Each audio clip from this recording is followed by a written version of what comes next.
to do to get us started off is a little short story or a little short myth I just came up with. This will help us all be starting at the same point. Okay, this is based on an existing parable from um, much of the Indian subcontinent called the Blind Man and the Elephant. But all right, so imagine you are approaching a circle of elders, and the elders are all talking to each other. They're having a very animated discussion. They're arguing, they're disagreeing with each other, they're getting frustrated.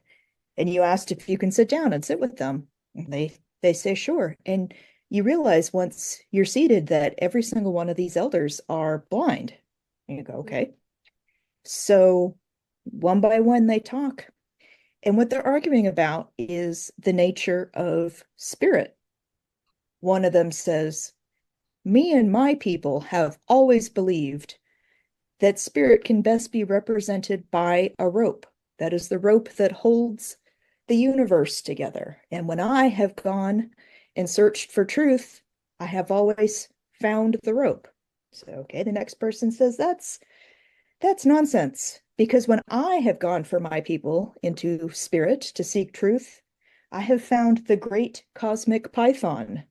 It is the python that leads and gives meaning to the world. Okay, and the next person says, that does not account for the fan, which is what I have always found when I go in to seek truth. The fan that moves the breath of the earth.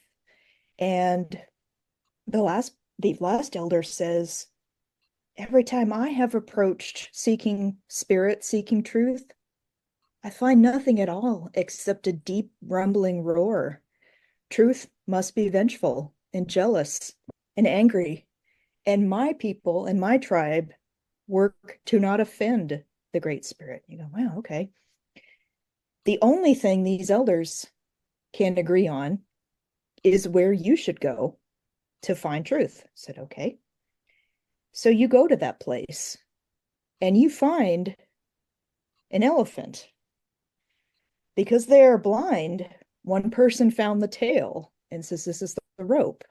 Another person found the ear and says, this is the fan. Another person found the trunk and said, this is the python. And another didn't reach it at all and heard only the trumpet and assumed that it was angry. And you realize then that each one of those elders took back to their communities, their tribes, what they had experienced, and they built up context around it over time. They built up beliefs, they built up ideas, and they built up behaviors for how they should interact with truth that became part of their tribe and who they are as a people. But you realize that none of them are seeing the whole. They're each interacting with only a part. So that's the first part of the story. Now imagine a different telling of that story where it's the same elders, it's the same conversation about their view of truth and how they bring that back to their communities. But when you go searching for it yourself, you find there's nothing there. You find there are only the mythologies of each of those tribes that define who they are and how they interact with what they believe is sacred.